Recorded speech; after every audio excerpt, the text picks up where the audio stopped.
Listo. Lo que yo pues me di cuenta revisando el material es que mucho, sino es que todo lo que está ahí son cosas que uno, bueno, pues, que uno ya ha visto en el colegio, en mi caso por lo menos.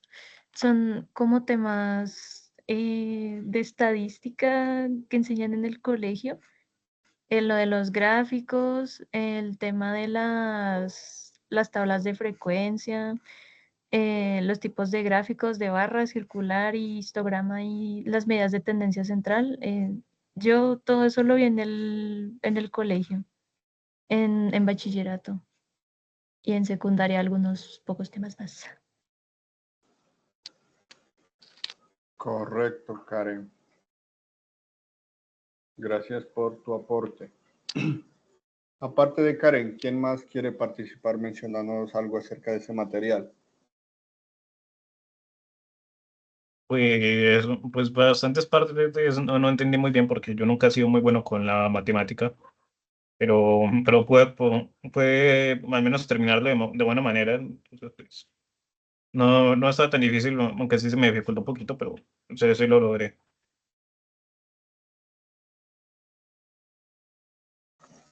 Ok, entonces, bueno, pues ahí ya tenemos evidencia también de que pues, revisando esas cositas, aunque sean muy complicadas, ahí en el material se trata de ser lo más específico posible. Aparte de eso, que también hay unos ejemplos que tratan de que no sea tan difícil para usted la comprensión. ¿Qué más tienen para compartir, muchachos?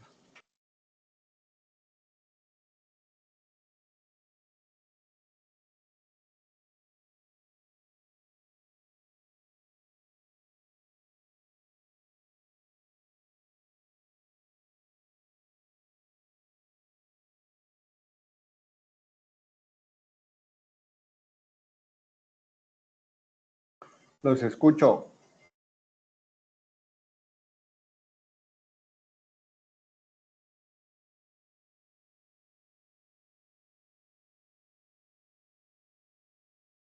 Juliana.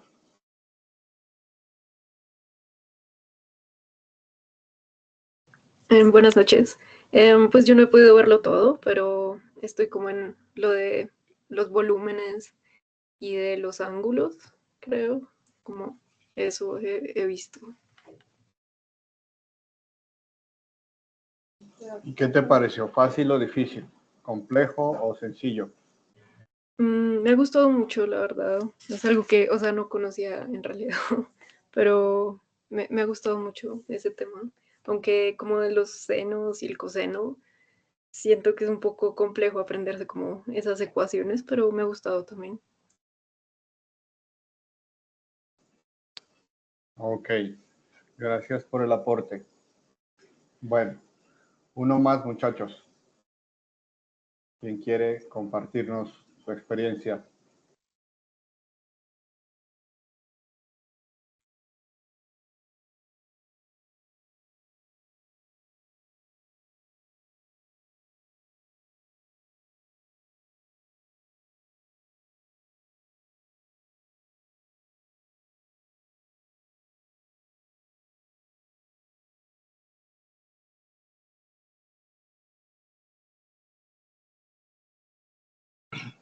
Bueno, entonces,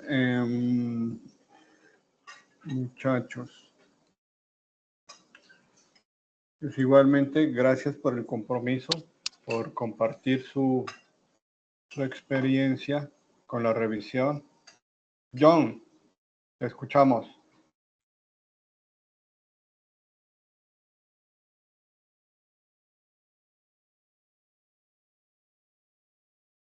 Te escuchamos, John. Él dijo que no tiene micrófono, es que está escribiendo por el chat.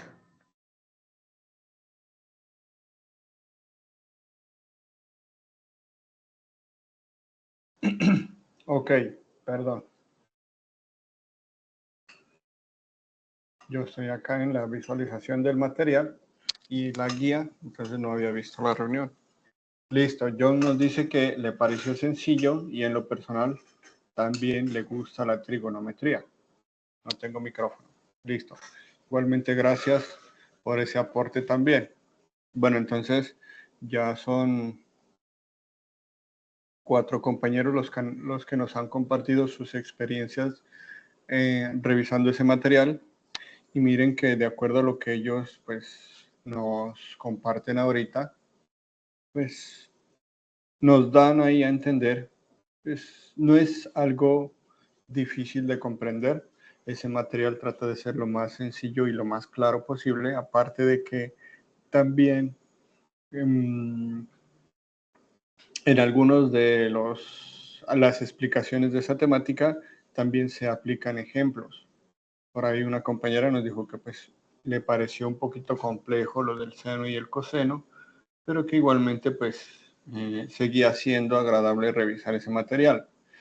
Obviamente, como todos nosotros conocemos, quienes hemos pasado por el colegio y nos hemos graduado, tenemos la experiencia de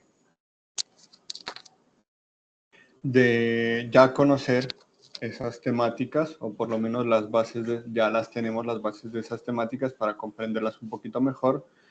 Y asimismo, pues quienes no hayamos terminado nuestra secundaria, también de alguna manera con su experiencia en la vida, creo que, y con los ejemplos que ahí en el material se muestran, no le va a ser complicado comprender esa temática. ¿Por qué les menciono esto? De acuerdo a las evidencias que están programadas en la guía, ustedes tienen que hacer un análisis de situaciones reales, de situaciones de la vida cotidiana en las que usted debe de alguna manera conocer alguna de esas temáticas, no todas, para poderle dar respuesta a algún problema que se le presente.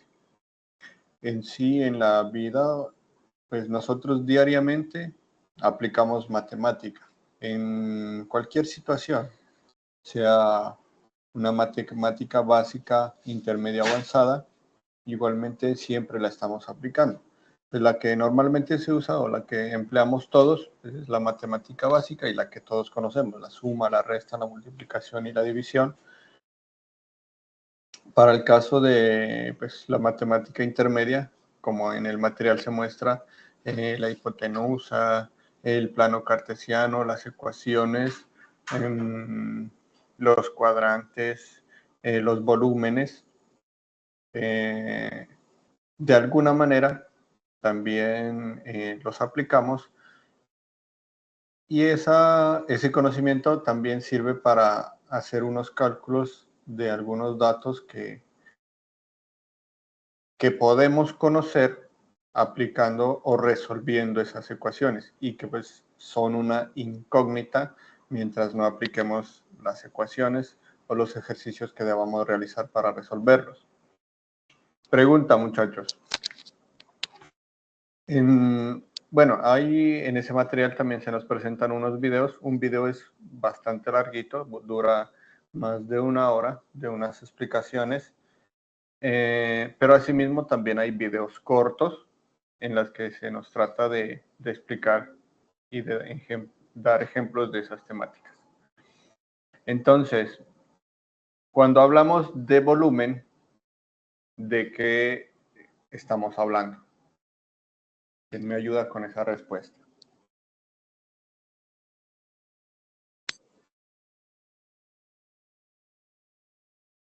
Aparte de los compañeros que han participado, pues si hay otro que quiera participar, también es válido. Es válido equivocarse también, y así entre todos nos hacemos las correcciones y nos hacemos los aportes para poder dejar clara esas temáticas. Entonces, muchachos, es válido equivocarse también. ¿Quién quiere, quién se arriesga? Cuando hablamos de volumen, ¿de qué estamos hablando? Pues Javier. volumen, yo creo que eran las dimensiones de un objeto tridimensional, ¿no? Si cuando hablamos de volumen sería como Si estuviéramos hablando de un objeto bidimensional de su largo y ancho, pues el volumen es... Ah, no, de su área. No, si hablamos en un objeto bidimensional, hablamos de su área, y en un objeto tridimensional de su volumen, que es el espacio que ocupa el objeto. Correcto. Creo que también se habla de proporción, ¿no? El espacio que ocupa un objeto, una proporción. ¿Dónde estaba José? José Niño, ¿quería participar también? O Josué, por ahí vi una mano levantada. Sí, instructor, volumen no sería como también como el tamaño del objeto, como decía nuestro compañero Josué. También es el volumen, el tamaño y pues cosas así, ¿no? Listo, pero entonces ahí vale hacer una aclaración. El volumen, digamos que, pues sí, viene siendo medido en un objeto 3D, como el compañero nos dijo.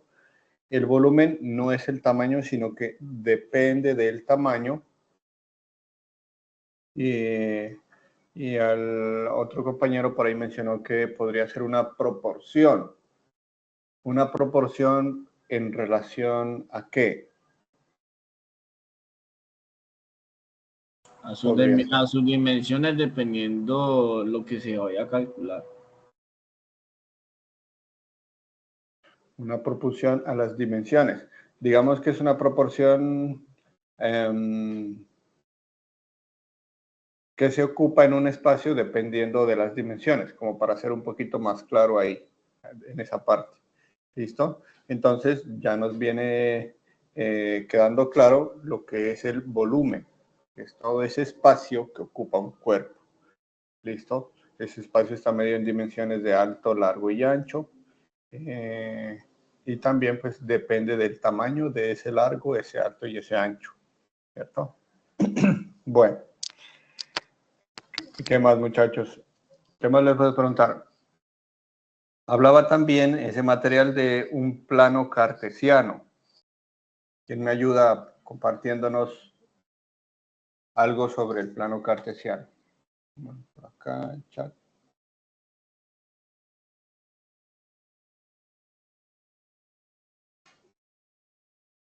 Instructor, el plano cartesiano no son como las coordenadas cartesianas de usadas en espacios euclides. Bueno, correcto. Es un sistema de coordenadas, ¿cierto? Pero ¿qué coordenadas? ¿Quién nos ayuda?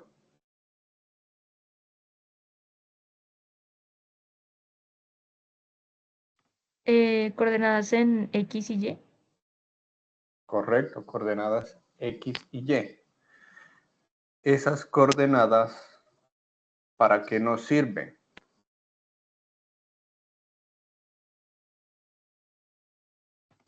Según tengo entendido, las coordenadas sirven para formar rectas, segmentos de recta o figuras. em, y se ven como también se pueden utilizar como para algunas otras operaciones más complejas más adelante. Sí, nos sirve para formar rectas o figuras a partir de puntos, ¿cierto? ¿Qué nos indica, qué nos indican o qué nos pueden indicar esos puntos? ¿O cómo están indicados esos puntos?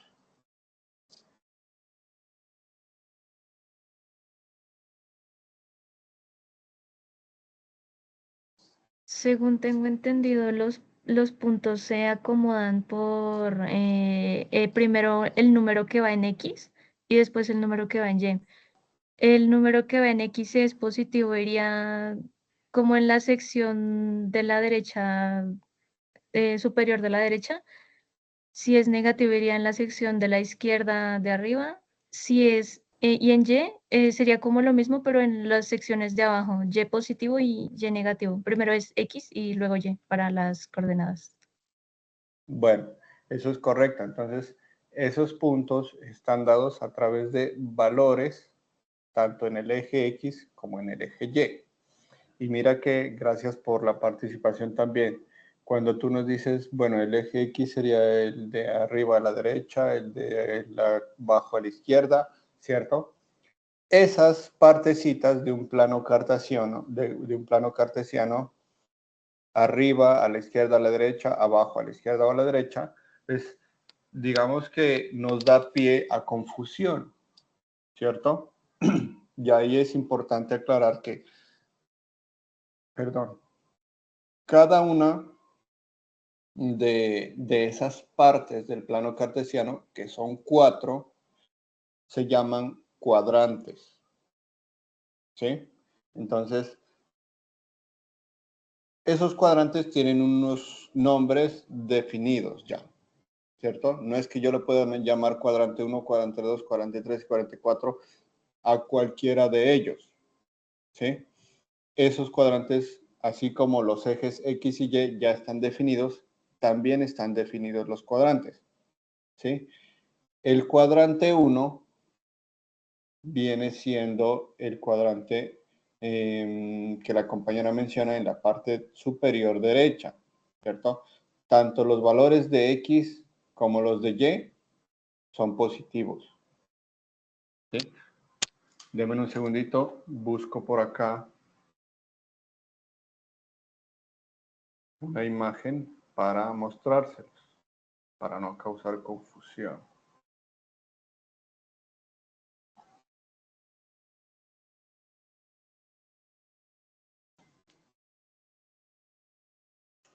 Plano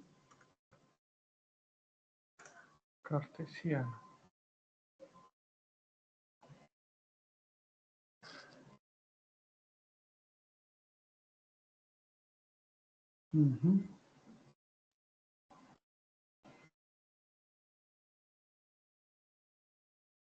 Acá.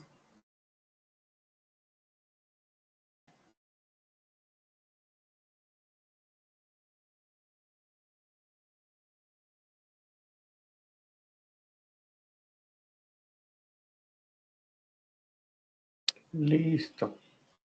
Ya les comparto la pantalla, denme un segundito para ser un poquito más claros. Voy acá.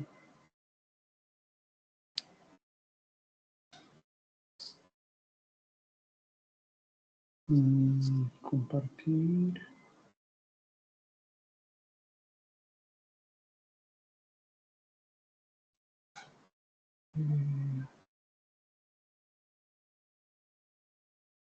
Ahí.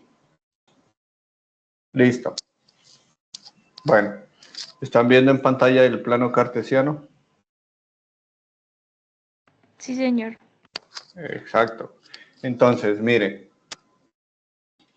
cuando yo digo en la parte superior derecha, me estoy refiriendo al eje, al cuadrante, perdón, 1, ¿cierto? Que tanto X como Y son positivos. Para que usted haga pues un poquito más referencia, esa línea que está trazada en color verde, ¿cierto? Y esos dos numeritos que yo veo ahí, pues vienen siendo las coordenadas de X y de Y, ¿cierto? Los dos números son positivos. Entonces, como venía mencionando, si yo menciono que la parte superior derecha, que la parte superior izquierda, pues uno dice pues, él cómo lo está viendo o de qué lado lo está viendo, eso da un pie a confusión. Y por eso esas partecitas también tienen ya, así mismo como los ejes X y Y, también ya tienen unos cuadrantes definidos. Entonces, en este caso, el cuadrante en el que X y Y son positivos se llama cuadrante 1. ¿Cierto?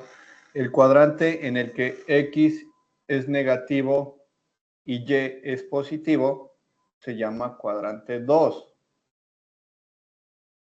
El cuadrante en el que tanto X como Y son negativos, se llama cuadrante 3. Y entonces, ¿cuál será el cuadrante 4? ¿Quién me ayuda?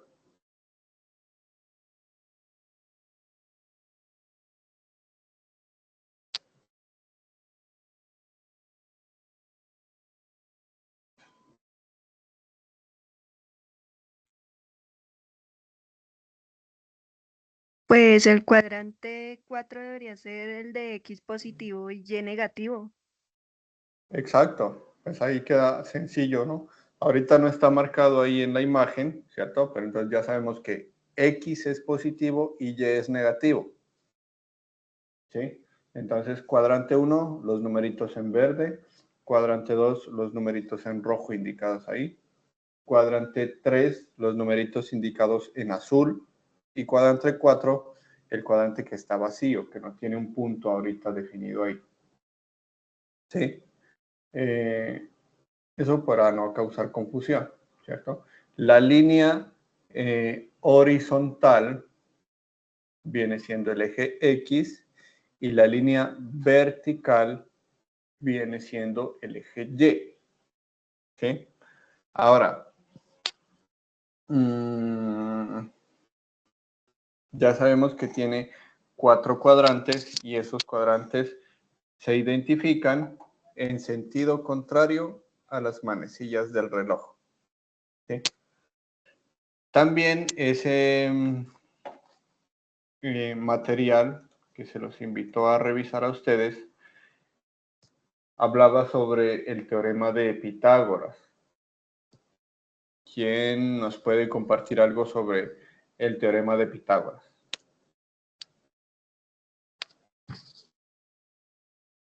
¿Qué comprendieron de esa partecita? ¿Quiénes la revisaron? Pues creo que tenía que, es que no lo recuerdo muy bien, pero tenía que ver con que, por ahí me lo puedo recordar, tenía que algo que ver con la hipotenusa o con un triángulo rectángulo. Era que cateto opuesto más cateto adyacente era... por ahí, recuérdamelo usted, por favor. Bueno, sí. Estás pues mencionando algo que sí tiene relación con eso del teorema de Pitágoras, la hipotenusa y los catetos. ¿Sí? ¿Qué más? ¿Quién complementa el aporte del compañero? Bueno, aparte de lo que él mencionó también del triángulo rectángulo, un ángulo rectángulo. Te escuchamos, José. Que en el triángulo rectángulo se cumple que la suma de los cuadrados de las longitudes de sus catetos es igual al cuadrado de la longitud de su hipotenusa. Correcto. Y esa es la fórmula. ¿Sí? Ahora ustedes mencionarán, ¿y eso qué? ¿O eso para qué? Pues normalmente cuando estamos trabajando en algún sector en el que pues, tengamos que calcular medidas, normalmente en redes o en sistemas o en las ingenierías civiles, ese teorema de Pitágoras sirve mucho, porque digamos que la hipotenusa viene siendo una incógnita, es un dato que usted no conoce y que se puede calcular conociendo los lados de los catetos. Me hago entender un poquito más. Supongamos que hay a ver, voy a buscar una imagen porque más chévere es con ejemplos.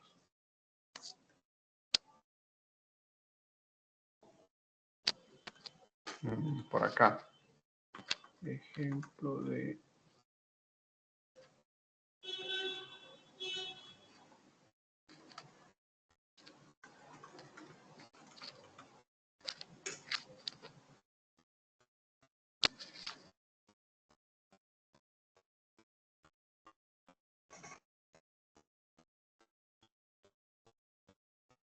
este.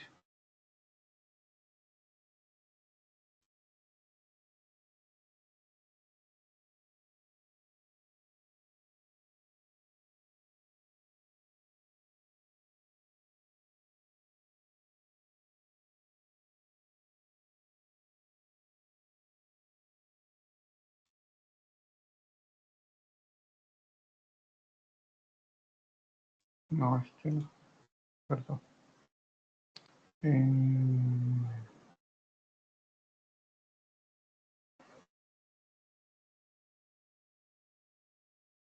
Este.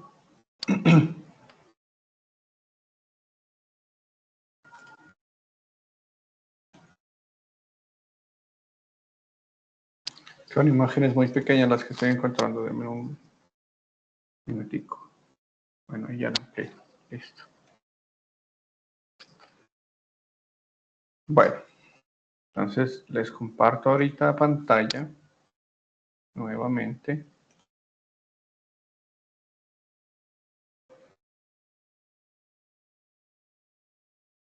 Listo. Entonces miren que, como les venía mencionando, ¿no? Ese nosotros lo podemos utilizar para que los objetos o pues la necesidad que tengamos sea exacta, ¿cierto? Cuando hablamos de redes, supongamos que usted conoce que la altura de un edificio es de 25 metros y conoce que el poste o la caja de donde usted va a tomar un punto de red está ubicado a 50 metros del edificio. Y seguramente tiene que usted conectar desde el punto que está en el piso, arriba a el último piso, la red a través de un cable, ¿cierto? Y entonces, ¿cuál es la incógnita ahí? Pues yo no sé cuál es la medida de ese cable, cuánto se me va a ir de cable y yo me voy, me compro 500 metros de cable y si me sobra pues lo guardo, ¿cierto?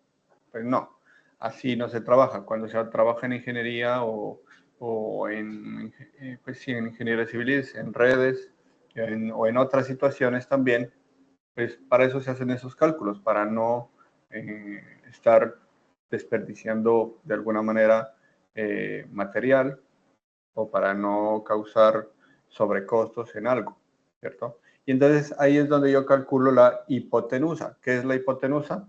Esa lineecita diagonal que yo trazo entre esos dos puntos que están igualmente esos dos catetos de 25 y de 50 metros, igual entre los dos catetos debe haber un ángulo recto, ¿cierto?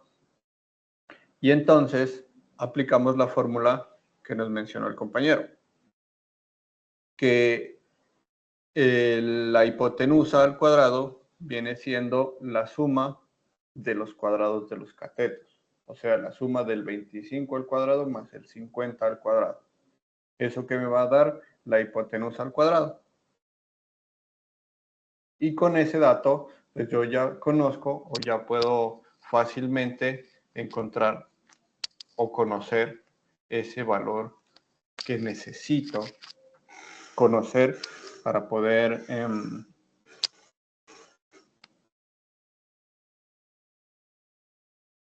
aplicar o para poder realizar el ejercicio que yo necesite sin necesidad de utilizar recursos de más o desperdiciar recursos de alguna manera, independientemente de cualquiera que sea la situación. ¿Sí? Pues miren que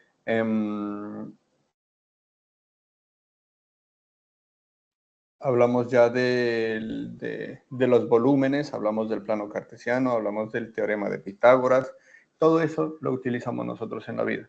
Entonces, bueno, aquí me faltó una aclaración. Cuando hablamos del plano cartesiano, pues la compañera nos compartió que nos sirve para trazar una línea recta u otras líneas, no recuerdo bien, ¿cierto? Entre dos puntos. esos puntos que los da, pues los dan valores tanto en el eje X como en el eje Y, sean positivos o negativos, ¿cierto? Pero entonces, el plano cartesiano a nosotros también nos sirve para ubicar un punto.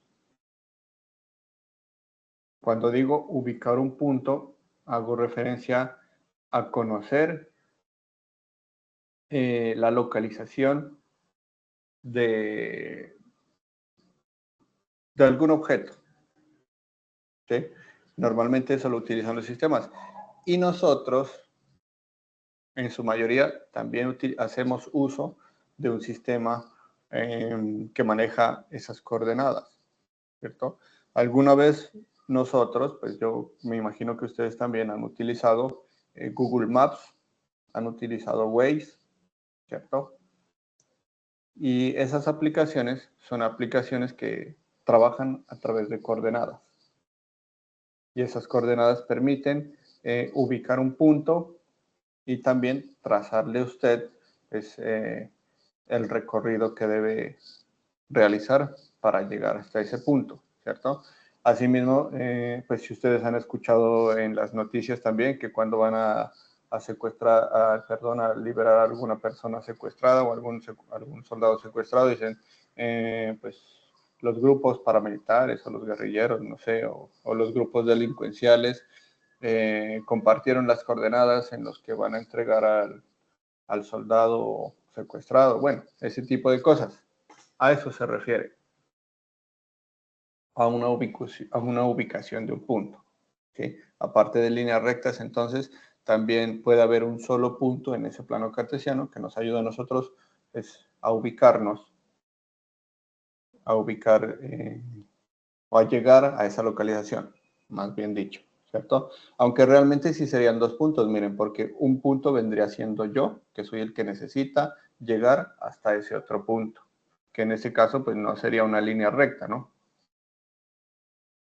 Bueno, eso, entonces, en el material también se hablaba, o también se les menciona a ustedes, sobre las ecuaciones. ¿Para qué sirven las ecuaciones?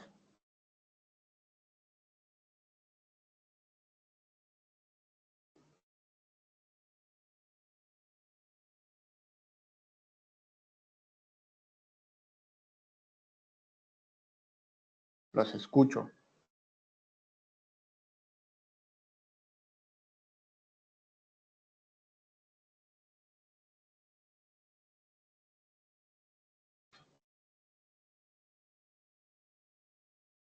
Muchachos, es válido equivocarse. Pues, si por ahí usted está buscando en su celular, ¿para qué sirven las ecuaciones? No, es válido equivocarse para que entre todos nos corrijamos y aprendamos.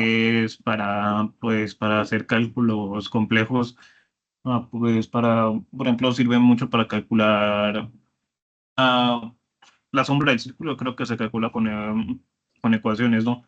Bueno, la sombra de la esfera, pero entonces sirve mucho para calcular cosas que con las operaciones aritmétricas normales, las de sumar, restar, dividir y multiplicar, pues no sabríamos hacer. O al menos eso, pero, pues, usted sabe que yo no nunca he sido muy bueno con la matemática. Sí, pero pues estás en lo correcto. Juliana, Para encontrar una incógnita o varias incógnitas dependiendo de cómo sea la ecuación. bueno, esa sería pues una respuesta un poquito más concreta, ¿cierto? Prácticamente es lo mismo que mencionó el compañero Ibarra, pero un poquito más concreta, un poquito más clara, ¿cierto? Vamos a encontrar, las ecuaciones nos sirven para encontrar una incógnita o varias dependiendo de la ecuación que nosotros vayamos a utilizar o de las incógnitas que nosotros necesitamos resolver o conocer, ¿cierto? Eso hablamos de ecuaciones. ¿Qué tipos de ecuaciones nos muestran o existen ahí?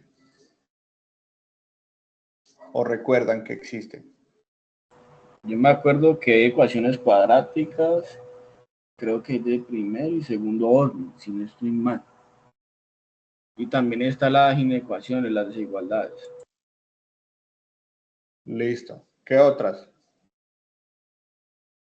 Algebraica, Algebraicas. ¿Qué otras? integrales, También. funcionales, ¿Qué otras? Racionales. ordinarias, Bueno, todas esas se desprenden de dos tipos de ecuaciones realmente, ¿cierto? ¿Por qué se desprenden? Porque utilizan, unas ecuaciones utilizan solo números y otras ecuaciones utilizan números y letras, ¿sí? Entonces, ahí es cuando nosotros hablamos de dos tipos de ecuaciones, ¿sí? Entonces, por ahí nombraron las algebraicas. Las algebraicas hacen referencia a que la ecuación está construida o compuesta, mejor dicho, por letras y números, ¿sí? Y entonces, el otro tipo de ecuaciones, ¿cuál sería?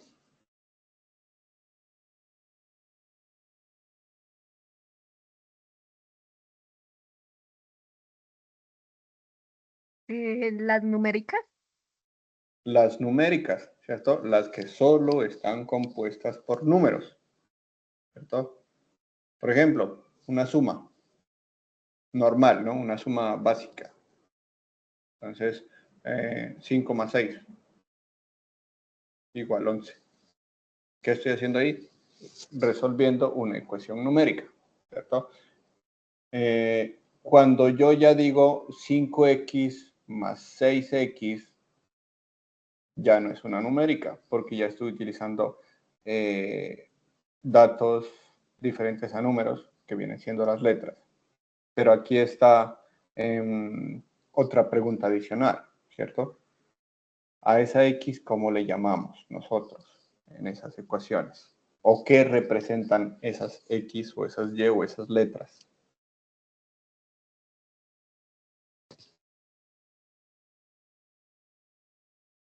La incógnita o variable. La incógnita o variable. ¿Qué más? Por ahí había otro compañero que iba a participar.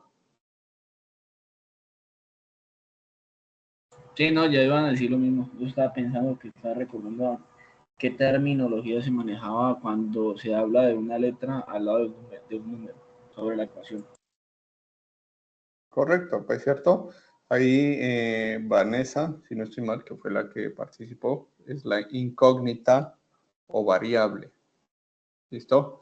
Pero ¿por qué es una incógnita o una variable? Pues la incógnita, la misma palabra lo dice, ¿cierto? Porque pues es un dato que yo no conozco, ¿cierto? O que deseo conocer. Y la otra, porque es una variable.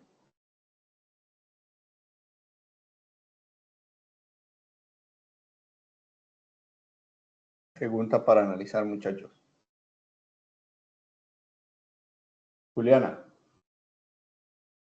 Sería una variable porque tiene varias posibilidades de ser no sé cómo explicarlo. Es como un número que tiene varias posibilidades de ser cierto número, perdón, por la redundancia. Sí, bueno, no sabes cómo explicarlo, pero sí estás en lo correcto. Es una variable porque es una letra que representa un dato que cambia, un dato que no siempre va a ser el mismo, un dato que normalmente toma un valor diferente, ¿cierto? Un dato que tiene la posibilidad de representarse con valores diferentes. Entonces, por eso es una variable, porque varía de acuerdo a la situación o a la ecuación, ¿sí? Entonces, miren que hasta ahí nosotros pues hemos hecho ahí una charla, prácticamente para mí, me gusta más así las clases, charladitas, sobre lo que estamos mirando o lo que estamos observando. Denme un segundito, ya les muestro.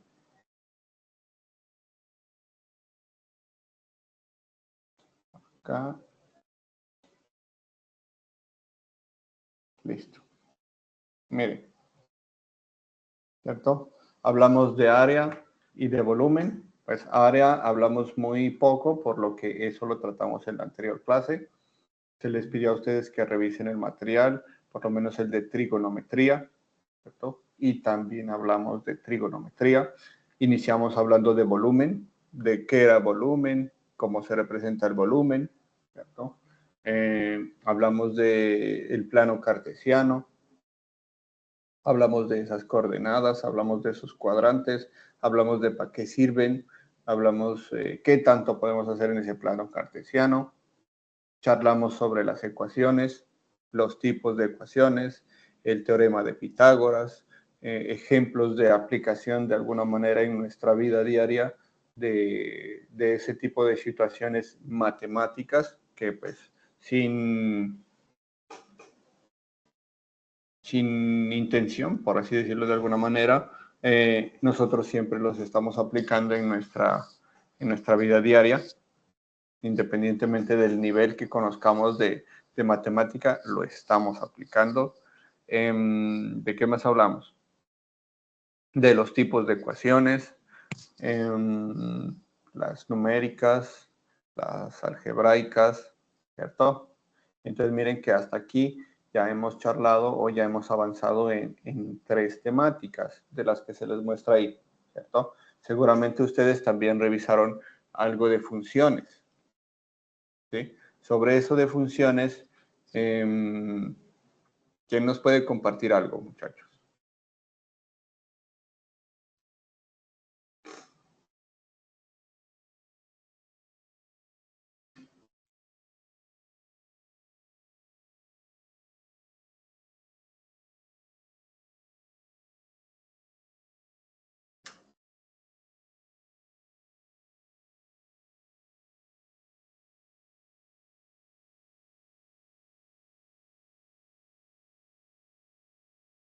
Bueno, vámonos entonces a esa parte de las funciones.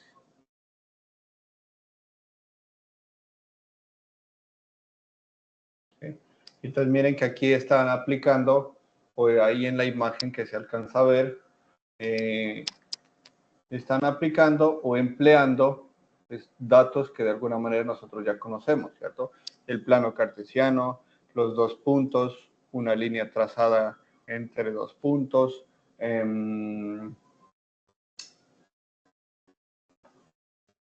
unas líneas o unos cuadrantes que están en blanco, otros cuadrantes que tienen unas líneas trazadas, unos valores de acuerdo a la imagen que está ahí. Entonces estamos hablando de funciones, ¿sí? ¿Qué dice acá? Que en nuestro diario vivir nos encontramos en muchas ocasiones con la interacción de magnitudes y variables. Esta interacción nos lleva a generar una relación entre ellas y con ciertas condiciones esas relaciones se llaman funciones, ¿sí? Entonces, miren, las funciones son las relaciones entre las magnitudes y las variables, ¿sí? Entonces dice que la función está en todas partes. Por ejemplo, describir la trayectoria de una pelota, el comportamiento de una divisa, el registro del peso en un determinado tiempo, expresar el volumen de una caja en términos de su longitud. En fin, podemos encontrar las funciones en todas partes. ¿Sí? Entonces, por esto y más, pues, queremos que nos acompañe a ver las características más esenciales de las funciones. Entonces, nos está hablando de, primero, la definición de una función, ¿cierto? Que más que todo es una relación o una correspondencia entre 2 conjuntos. Y cada elemento del primer conjunto le corresponde al menos un elemento del segundo conjunto. ¿Okay? Entonces, miren, si nosotros en alguna parte, en donde sea, en el colegio, en la escuela, en la universidad, acá en el SENA, si tenemos pues hijos, familiares ahí en casa, que a veces los vemos con las guías que les comparten también en los colegios, y vemos esas létricas ahí, f de x, está hablando de una función. ¿Sí? Así es como se representa matemáticamente una función.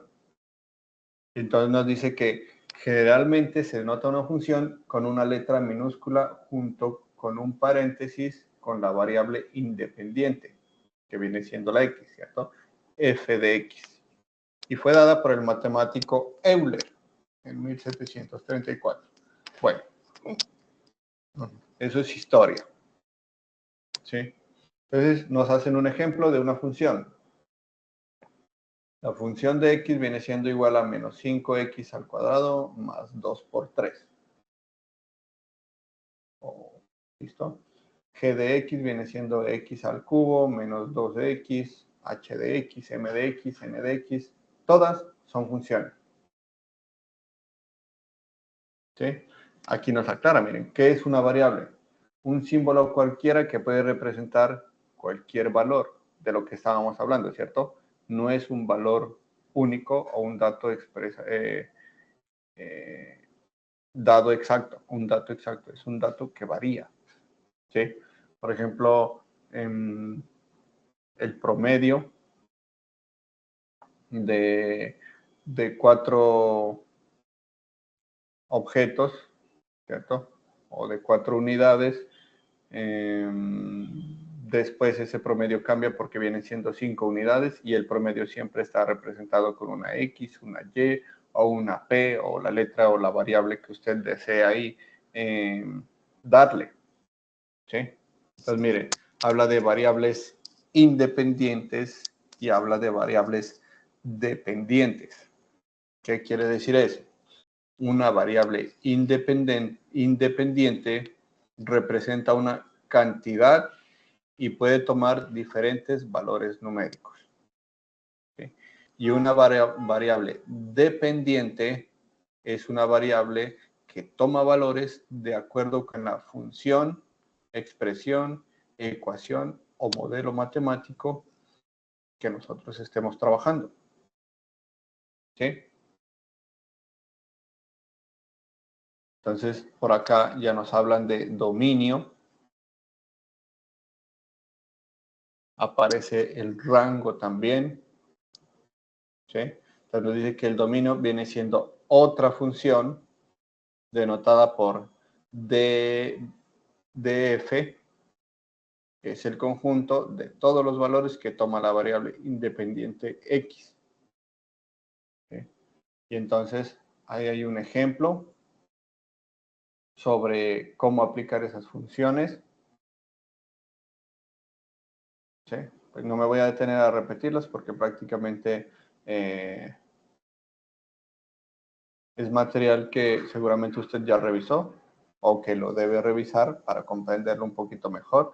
Y como le mencioné en la anterior clase, por ahí vamos a encontrar nosotros términos que no conozcamos y entonces yo los puedo buscar en internet y les di una clave, ¿cierto? Como estamos hablando de matemáticas, sabemos que en la anterior clase eran figuras geométricas y entonces yo pongo el dato ahí y lo busco en imágenes, no en texto porque en texto me voy a confundir, ¿cierto? O más fácil, pues me busco un video en YouTube, un video corto, ¿cierto? Por ahí había un dato ahorita que recuerdo que seguramente muchos de ustedes pues o lo han escuchado o no lo han escuchado o no lo conocían. No recuerdo, era de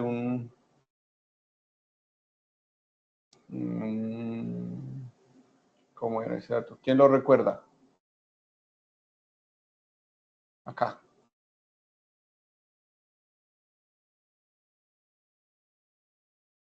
Véanlo ahí. El apotema. ¿Sí? ¿Quién tuvo la curiosidad y consultó eso del apotema, muchachos? Le causó curiosidad eso y no se quedó con la curiosidad y la investigó. Eso es importante pues para que todo quede claro, ¿cierto? Tenemos que entender qué es un apotema.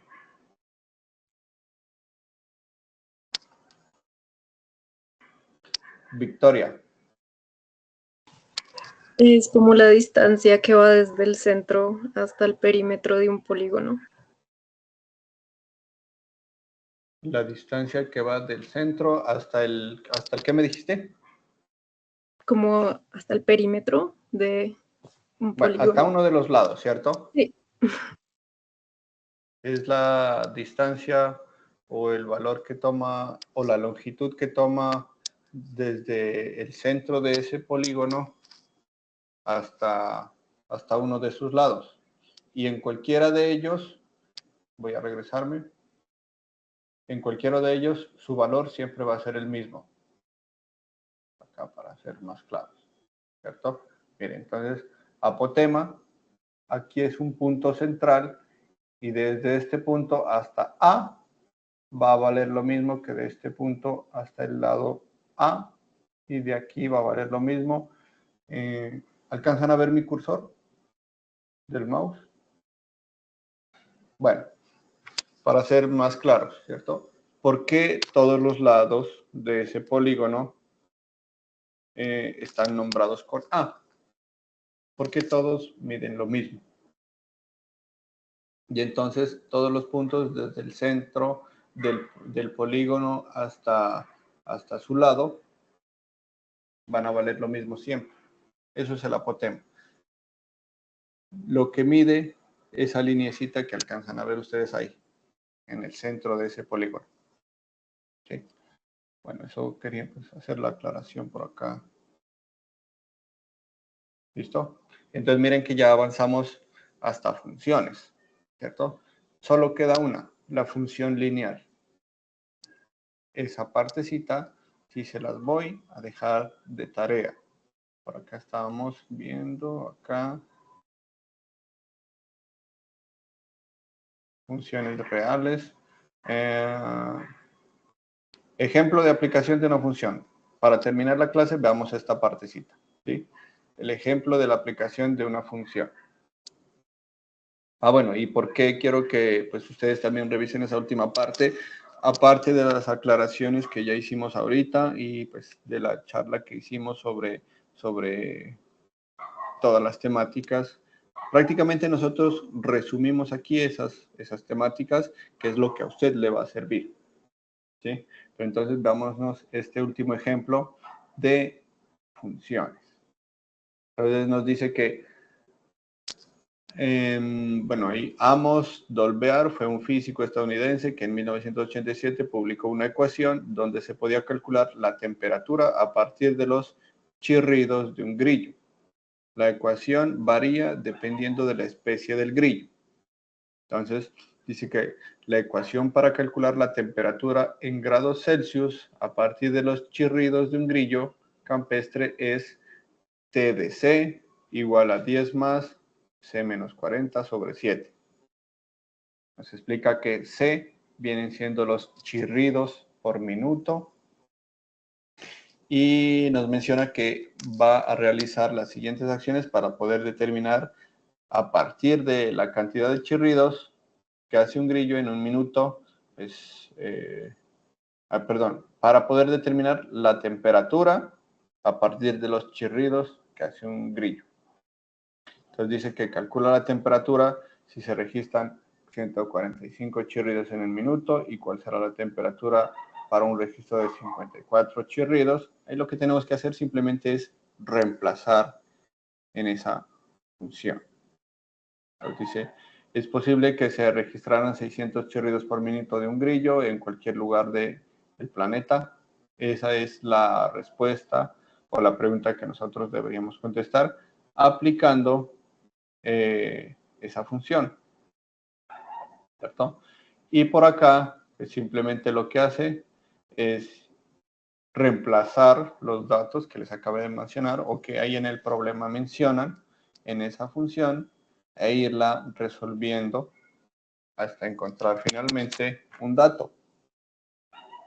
Entonces dice que t de 145 es igual a 25. Entonces, ahora la respuesta al ítem B la calcula también. Dice que la temperatura es de 12 grados Celsius, porque igualmente reemplaza los datos después de conocer la primera parte, acá, la variable C. ¿Sí? Entonces dice que lo primero es conocer la variable C, que son los chirridos. ¿Listo? Y luego nos da la respuesta acá, la última respuesta al ítem C, que igualmente se reemplaza también ese dato de C por 600, que fue el último dato que nos mencionó ahí el problema, para encontrar la respuesta. Entonces dice que en este caso nos damos cuenta que a una temperatura de 90 grados es imposible la supervivencia tanto del grillo como del ser humano. ¿Sí? Son respuestas ya lógicas también que dependen del análisis que usted le haga al contexto en el que esté empleando esas funciones. ¿Sí? Y luego ya les habla de función lineal. ¿Sí? Que utiliza planos cartesianos, utiliza rectas. También les muestra a ustedes algunos ejemplos de aplicación. ¿Sí? ¿Para qué sirve eso? Entonces, les muestro ahora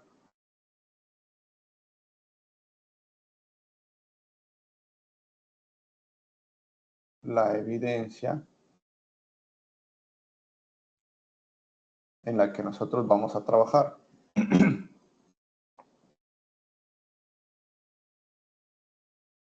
Bueno. Listo. Entonces, por acá está la actividad de aprendizaje 1, que es el cuestionario.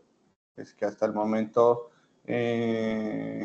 antes de la clase no verifiqué si habían ya todos cumplido con su cuestionario. Espero que sí. Y por acá nos habla de una actividad de aprendizaje 2, que tiene que ver con la revisión del componente formativo medio, que es el que acabamos de hacer, ¿cierto? Falta una sola temática que revisar ahí, que pues ya es su compromiso. Y nos plantea una evidencia 1, que dice que es el planteamiento de una ecuación. ¿Sí? Entonces miren que dice que para esta actividad se toma como estrategia el aprendizaje basado en problemas, en el cual resolverá un problema de aplicación utilizando las herramientas matemáticas propuestas en el componente formativo.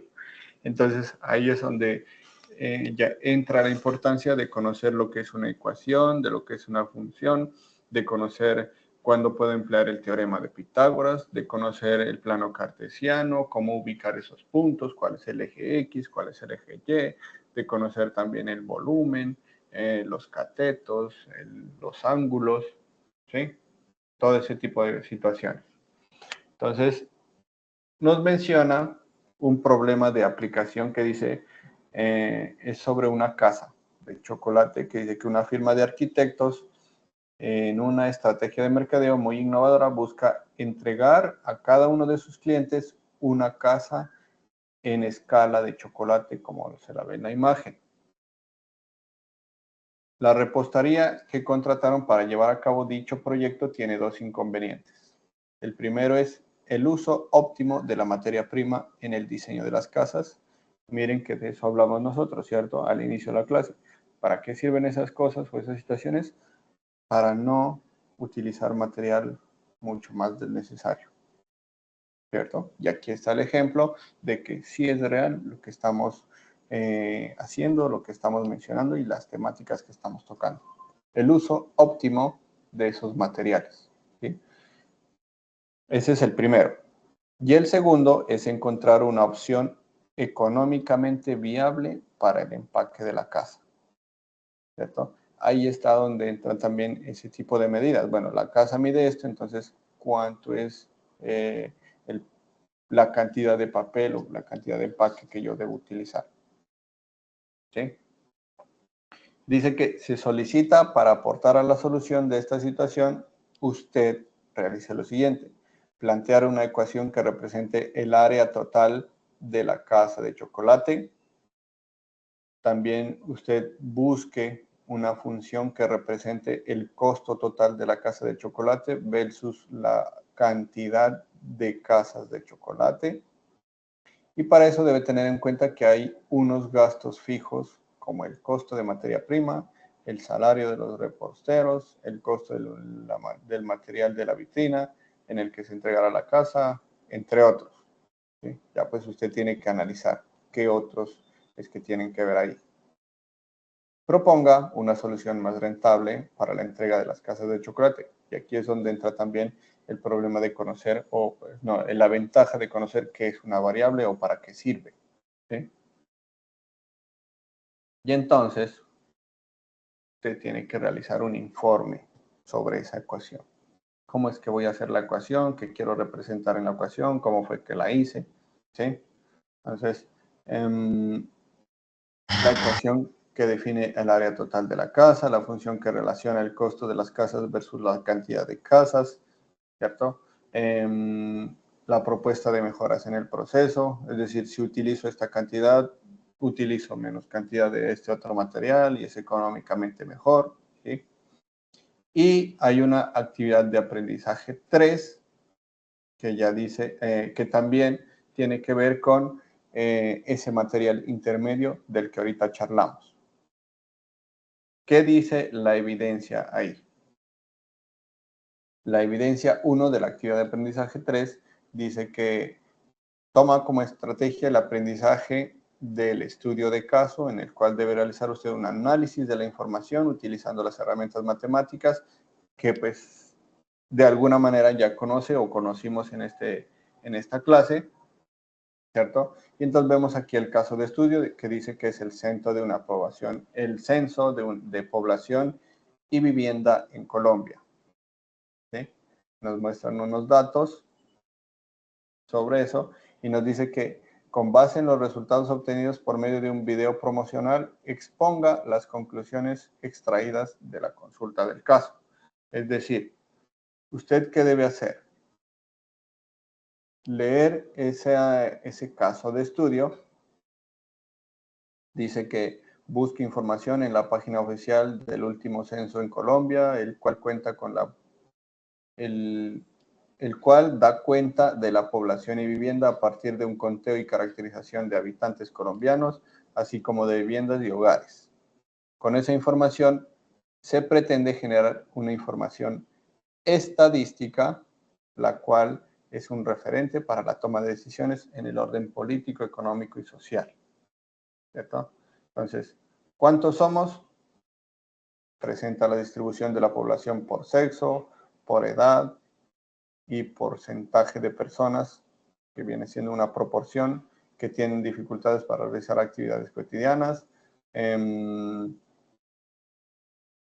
Saltemos por acá, no leamos todo ese párrafo, es solo una introducción que les estoy haciendo.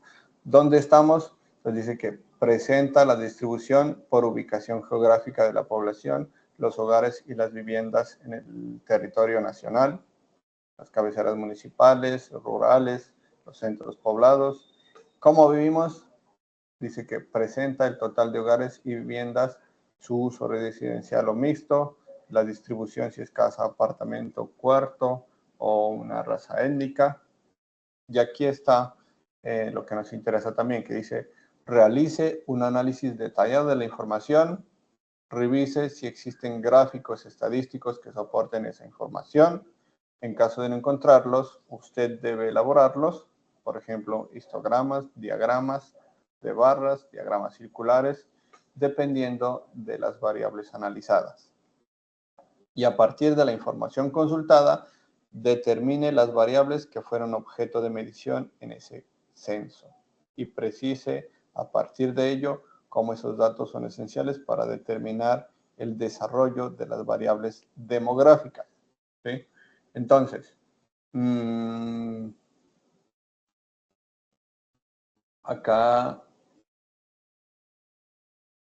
luego también se nos menciona una actividad de aprendizaje 4 y yo les mostré ahorita estas dos evidencias del nivel intermedio, ¿sí? Porque son dos.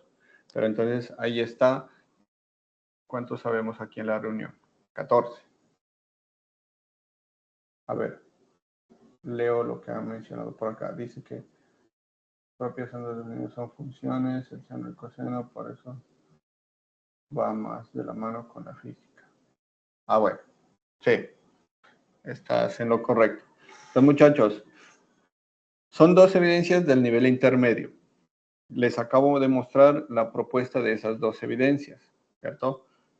Con el motivo de, pues, no cargarlo a usted de trabajo, entendiendo que tenemos compromisos también en el día, les doy a escoger a ustedes una de esas dos evidencias que valga por las dos. Es decir, si usted me presenta la evidencia 1 o me presenta la evidencia 2, yo le califico las dos evidencias pues, dependiendo de lo que usted presente, ¿sí? Como aprobada o desaprobada.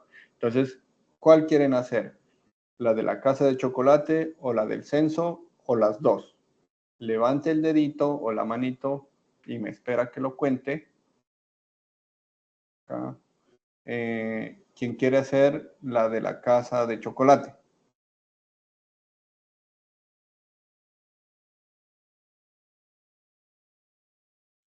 1, 2, 3, 4, 5, 6. 6, ¿cierto? Entendiendo que es pues, que usted debe proponer una ecuación. Listo, 6. ¿Y quiénes están de acuerdo en realizar el ejercicio o la evidencia del censo?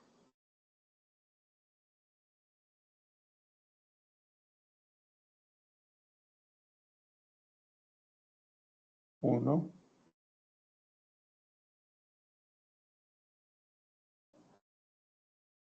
Uno. Bueno, nadie más levantó la mano. Entonces, muchachos,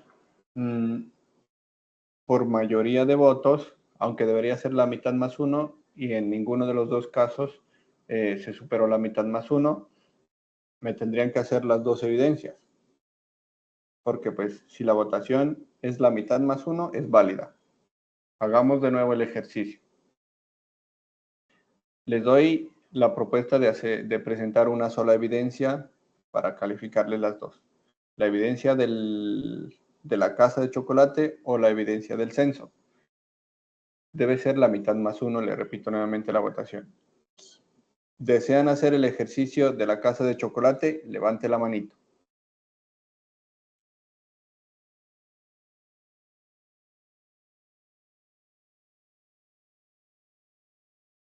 Diez. Bueno, y ya no pregunto entonces la del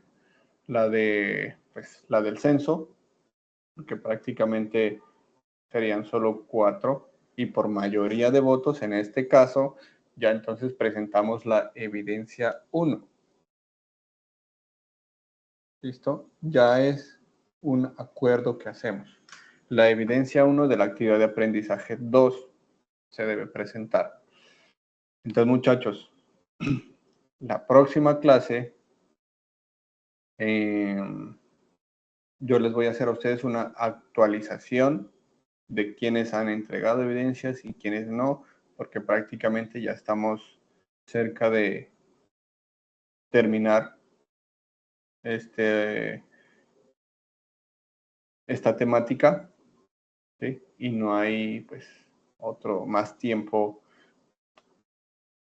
para estar haciendo revisiones y bueno, entregue y bueno, el tiempo prácticamente se acorta, teniendo en cuenta que nosotros nos vemos pues cada pues, 2 semanas de acuerdo al acuerdo que hicimos con ustedes. Entonces, miren que David Porras, ¿tienes alguna duda?